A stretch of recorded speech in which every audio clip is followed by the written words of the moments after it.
ॐ नमो भगवते वासुदेवाय।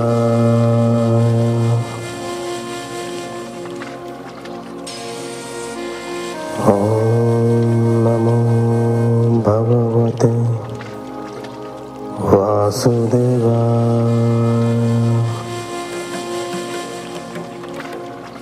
ॐ नमो भगवते वासुदेवाय।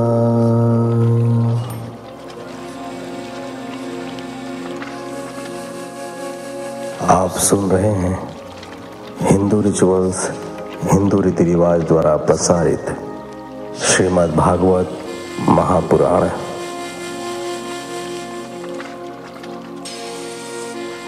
नारायणं नमस्कृत्यं नरं चैव नरोत्तमं देवीं सरस्वतीं व्यासं ततो जयमुदीरयेत्।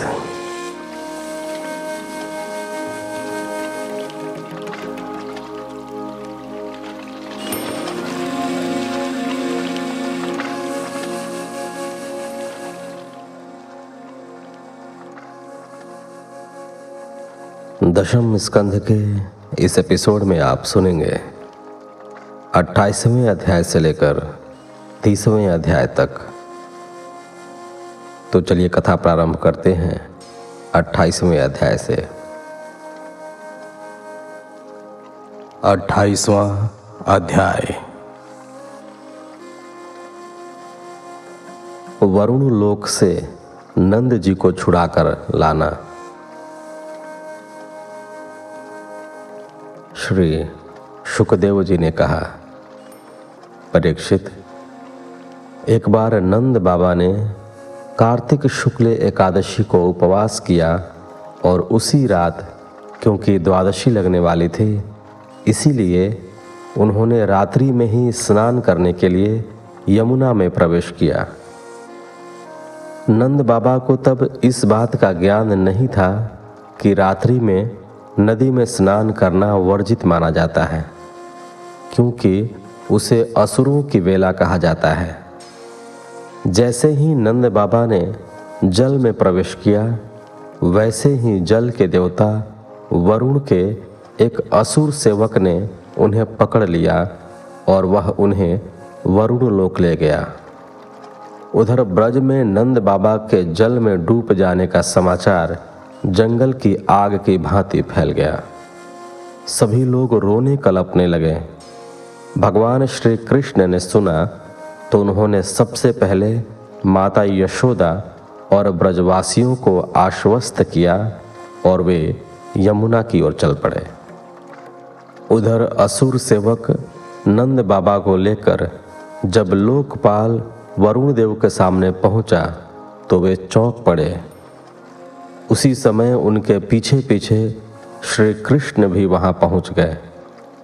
वरुण देव ने उन्हें देखा तो उन्होंने आगे बढ़कर उनकी आरती उतारी और विधिवत पूजा की। भगवान के दर्शन से उनका रोम रोम खिल उठा। नंद बाबा और असुर सेवक भी बड़े आश्चर्य से उन्हें देख रहे थे। अपने पुत्र का ऐसा स्वागत उन्होंने पहले कभी नहीं देखा था। वरुण देव ने भगवान से कहा, प्रभु, आज मेरा जन्म सफल हो गया। आज मुझे आपके दर्शन से समस्त पुरुषार्थ प्राप्त हो गया है। आज मुझे बड़े सौभाग्य से आपके चरणों की सेवा का अवसर प्राप्त हुआ है। मैं आपको नमन करता हूँ। मेरा यह सेवक बड़ा मूढ़ और अज्ञानी है। यह भूल से आपके पिताश्री को यहाँ ले आया है। आप कृपया इसके अपराध को क्षमा कर दीजिए। आप अपने पिता से बहुत प्रेम करते हैं। आप इन्हें सहर्ष ले जाएं, परंतु आप अंतर्यामी हैं। कृपया मुझ पर दया कीजिए। परीक्षित, भगवान श्री कृष्ण तो ब्रह्मा और शिव आदि ईश्वरों के भी ईश्वर हैं। देवताओं की तो बात ही क्या है। लोकपाल वरुण के द्वारा उन्हें प्रसन्न करने पर भगवान ने उन्हें अभय कर दिया और वे अपने पिता नंद बाबा को लेकर पुनः ब्रज में चले आए। उन्हें सकुशल वापस आया देखकर सभी प्रसन्न हो उठे और भगवान श्री कृष्ण की जय जयकार करने लगे। नंद बाबा ने वरुण के यहाँ जो इंद्रियातीत सुख और ऐश्वर्य देखा था और जिस प्रकार वहाँ का स्वामी उनके पुत्र के चरणों में झुका जा रहा था, उससे उन्हें बड़ा विस्मय हो रहा था। उन्होंने ब्रज में आकर यशोदा और अपने जाति भाइयों से सारी बातें बताई तो सभी आश्चर्य से नंद बाबा का मुंह देखने लगे। यशोदा को सबसे अधिक चिंता हुई कि कहीं मेरे पुत्र का कुछ अशुभ न हो जाए। वह ममता में भरी अपने पुत्र की सुरक्षा में ही लगी रहती थी। सभी ब्रजवासी सोच रहे थे कि क्या भगवान उन्हें भी अपना लोक कभी दिखाएंगे। भगवान तो अंतर्यामी ठहरे। उन्होंने सभी को माया के अंधकार से बाहर निकाला और अपना परम धाम दिखलाया। वे ये देखकर आश्चर्यचकित रह गए कि समस्त वेद मूर्तिमान होकर भगवान श्री कृष्ण की ही आराधना कर रहे थे। 29वां अध्याय। श्री कृष्ण और गोपियों की रास लीला का प्रारंभ। श्री शुकदेव जी ने कहा, परीक्षित, चीरहरण के समय श्री कृष्ण ने गोपियों को जिस रास लीला का संकेत दिया था वह समय आ गया था। शरद ऋतु की चांदनी रात थी। बेला चमेली के फूल महकने लगे थे। भगवान श्री कृष्ण ने अपनी योग माया के सहारे गोपियों को निमित्त बनाकर रसमयी रास क्रीड़ा का आयोजन करने का संकल्प किया। इस रास में प्रेम रस में पगा जीव उन्मुक्त होकर भगवान के प्रति समर्पित होने की भावना से आगे बढ़ता है और परमात्मा के चारों ओर स्फुलिंग की भांति मंडराते हुए नृत्य करता है। वे गोपियां भी भगवान के सृष्टि के वे जीव हैं जिन्हें प्रेमा भक्ति से भगवान के निकट जाकर उनमें लीन होना है। श्री कृष्ण ही परम पुरुष हैं और शेष सभी जीव गोपियां हैं जो निरंतर उनके चारों ओर घूमते रहते हैं। इस रास क्रीड़ा के द्वारा भगवान श्री कृष्ण गोपियों के हृदय में प्रेम की उन्मुक्त पीर को उत्पन्न करते हैं। उस दिन पूर्णिमा की रात्रि थी। चंद्रमा की कोमल किरणों से सारा वन प्रदेश अनुराग से भर गया था। वन के कोने कोने में जैसे चांदनी ने अमृत उड़ेल दिया हो। उस वन में भगवान श्री कृष्ण ने ब्रज सुंदरियों के मन को हरने वाले बांसुरी के स्वरों की मधुर तान छेड़ी। भगवान का वह वंशी वादन उनके प्रति प्रेम को मिलन की लालसा से उकसाने वाला था। उन स्वरों ने गोपियों के मन का भय, संयम, संकोच, धैर्य, मर्यादा सभी कुछ जैसे छीन लिया। वंशी के मधुर ध्वनि सुनते ही गोपियों की दशा विचित्र हो गई। जो जहाँ थी वैसे ही उन्मुक्त होकर वंशी की धुन की ओर भाग खड़ी हुई। उन्हें जैसे अपनी कोई सुध नहीं थी। वे उसी तरह खिंची चली जा रही थी जैसे चुंबक लोहे को अपनी ओर खींच लेता है। परीक्षित, वंशी की मधुर ध्वनि सुनकर दूध दूह रही गोपियों ने दूध दूहना बीच में ही छोड़ दिया। चूल्हे पर दूध औंटा रही गोपी ने उफनता हुआ दूध छोड़ दिया। जो भोजन पका रहे थे उसने भोजन पकाना और खिलाना बीच में ही छोड़ दिया। जो अपने बच्चे को दूध पिला रही थी वह उसे भूखा ही छोड़ भाग खड़ी हुई। जो अपने पतियों की सेवा कर रही थीं वे उन्हें छोड़कर चल दिए। किसी को भी न तो अपने वस्त्रों का ध्यान था न श्रृंगार का। जो जिस दशा में थी वैसे ही चल पड़ी। कोई उन्हें रोक नहीं सका।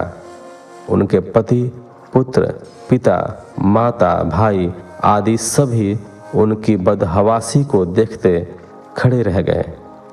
वे रुकती भी तो कैसे रुकती।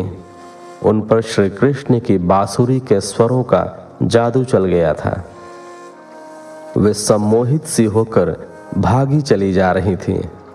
उनकी बंद आंखों में श्री कृष्ण की मोहिनी मूरत जो बसी थी। असह्य विरह की वेदना से दग्ध होकर वे मिलन की चाह में अपनी सुध बुध खोए चलती चली जा रही थी।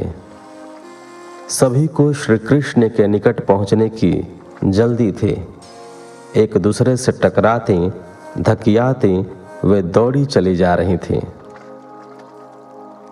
राजा परीक्षित ने पूछा, भगवान, गोपियां तो भगवान श्री कृष्ण को अपना परम प्रियतम ही मानती थीं।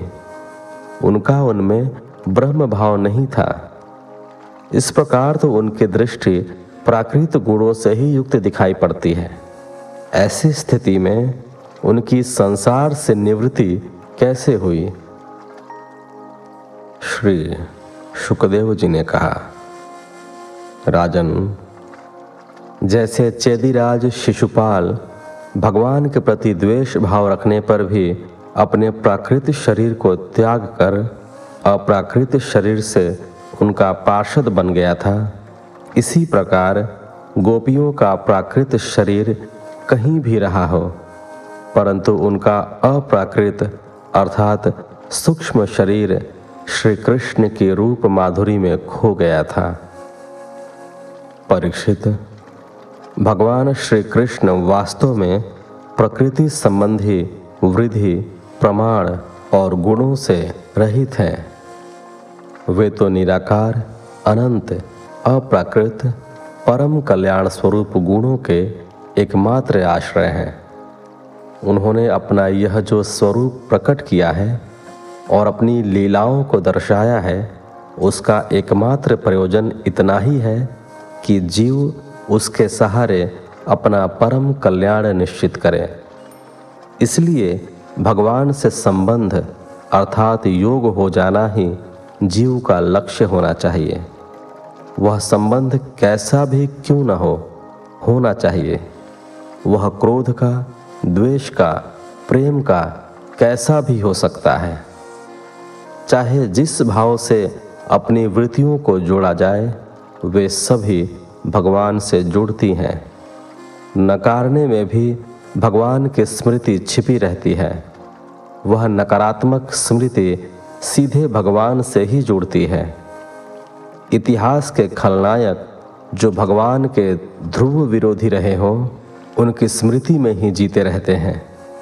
जैसे मृत्यु का भय, मृत्यु से अथवा किसी भी अन्य कारण से प्रिय का वियोग प्रिय से भावात्मक रूप से जोड़े रखता है, वैसे ही गोपियों का अंतःकरण भगवान श्री कृष्ण की छवि में समर्पित रहता है। उनके मध्य में शरीर का तो जैसे कोई अस्तित्व ही नहीं है। वहाँ भावनाओं का अतिरेक है जो आत्मा को परमात्मा से जोड़ता है। भगवान श्री कृष्ण के विषय में तुम जैसे भागवत प्रेमी को संदेह नहीं करना चाहिए। परीक्षित, जिनके एक संकेत मात्र से महाविनाश और महाकल्याण दोनों ही हो सकते हैं, ऐसे ही हैं भगवान श्री कृष्ण। गोपियों को अपने निकट आते देख भगवान ने मुस्कुराकर उनसे कहा, महाभाग्यवती गोपियों, आओ, तुम्हारा स्वागत है। कहो, तुम्हें प्रसन्न करने के लिए मैं क्या करूं? ब्रज में तो सब कुशल से है ना? रात के इस समय तुम्हारा यहाँ आने का प्रयोजन क्या है? ऐसे घोर वन में जहां वनैले हिंसक पशु चारों ओर घूमते रहते हैं, रात के समय तुम्हारा यहाँ आना क्या उचित है? जाओ, वापस लौट जाओ। तुम्हारे परिजन तुम्हारे लिए चिंतित हो रहे होंगे, उन्हें दुखी मत करो। तुमने इस वन की शोभा को चंद्रमा की शीतल चांदनी में देख ही लिया है। अब देर मत करो, जल्द से जल्द ब्रज में लौट जाओ। तुम सभी कुलीन स्त्रियां हो, जाओ अपने घर परिवार की मर्यादा को ध्यान में रखकर अपने अपने कर्म करो, अपने परिजनों की देखभाल करो। यदि तुम मेरे प्रेम के वशीभूत होकर यहाँ आई हो तो इसमें भी कोई अनुचित बात नहीं है। यह तुम्हारी प्रेमानुभूति को ही प्रकट करती है। जगत के सभी जीव पशु पक्षी तक मुझे प्रेम करते हैं, क्योंकि मैं उन्हें प्रेम करता हूँ। तुम भी ऐसा करो, सभी प्राणियों से प्रेम करो। स्त्रियों का तो कर्तव्य ही यह होता है कि वे निष्कपट और निस्वार्थ भाव से अपने पति, संतान, माता पिता और भाई बंधुओं की सेवा करें।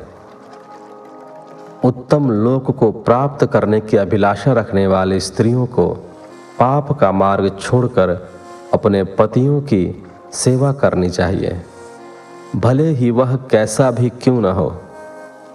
पर पुरुष के प्रति प्रेम रखने वाली कुलीन स्त्रियों का परलोक बिगड़ जाता है, उसे स्वर्ग नहीं मिल पाता।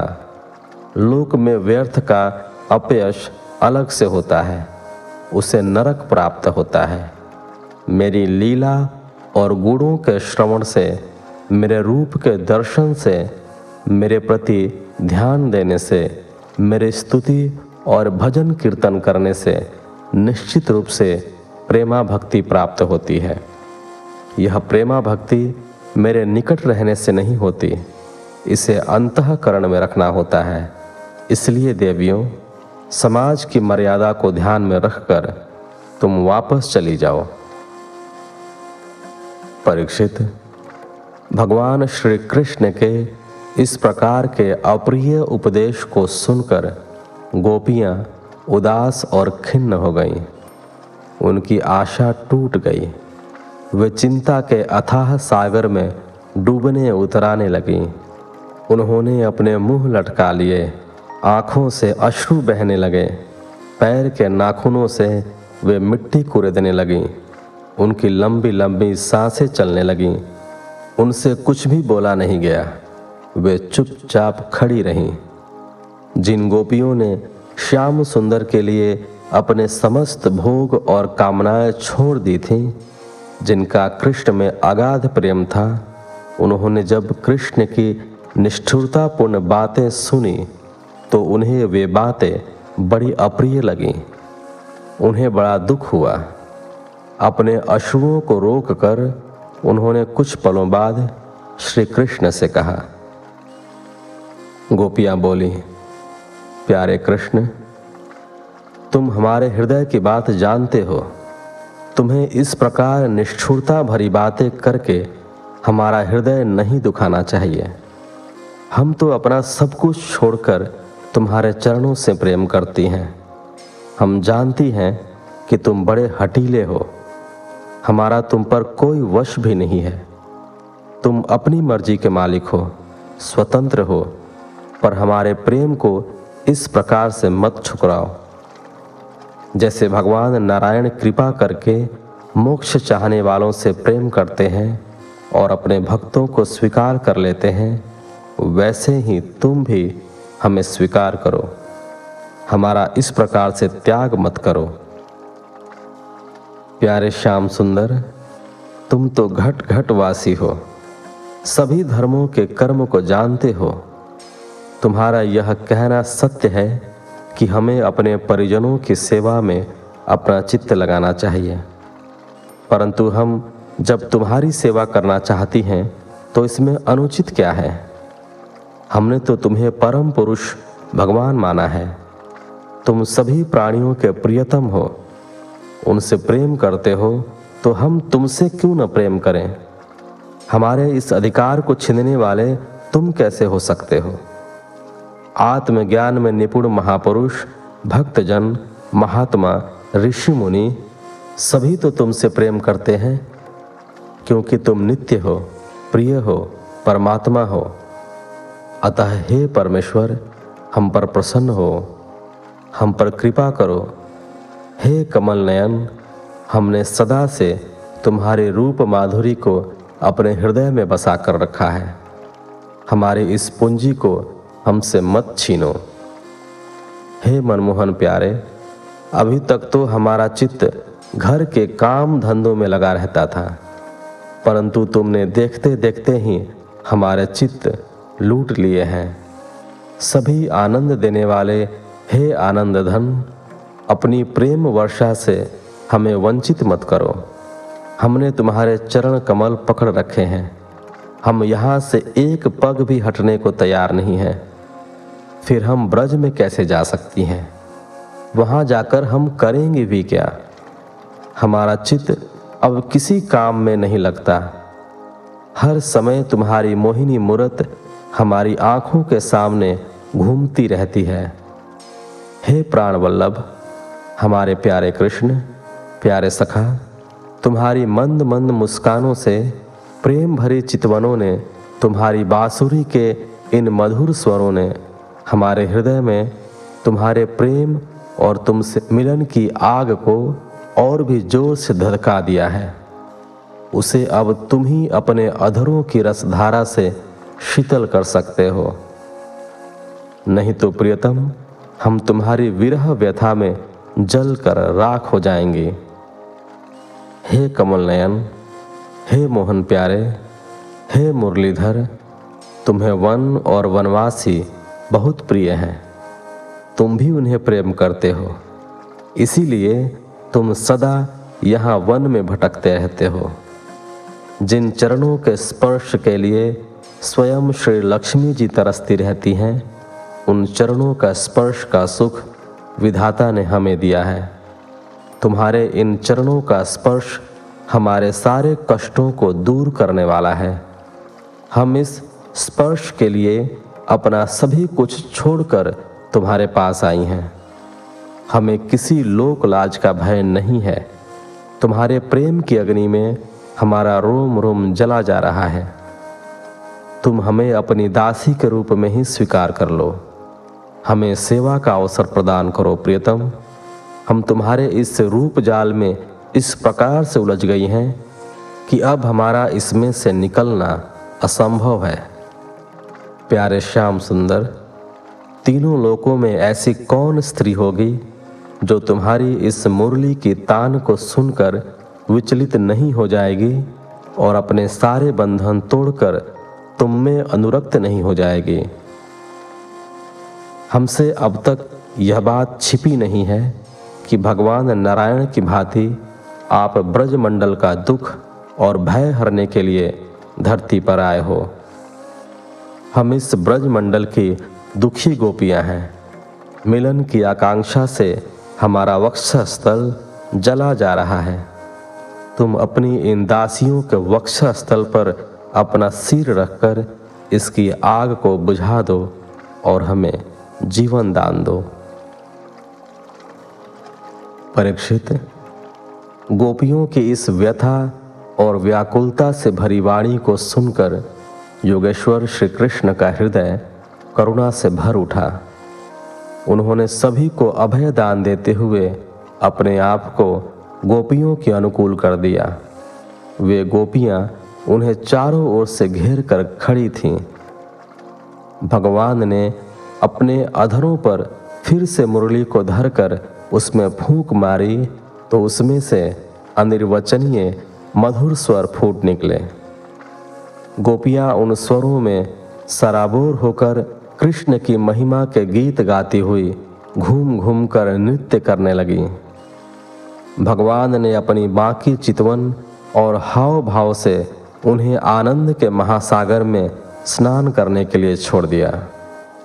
जब वे आनंद रस में डूबकर अपने भाग्य पर मान करने लगीं, तभी उनके मध्य में श्री कृष्ण सहसा अंतर्धान हो गए।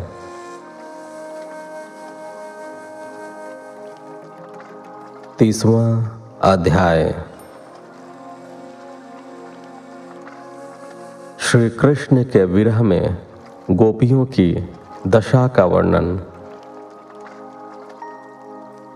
श्री शुकदेव जी ने कहा, परीक्षित, भगवान श्री कृष्ण के सहसा अंतर्धान होते ही गोपियों की दशा बिना गजराज के हथिनियों जैसी हो गई।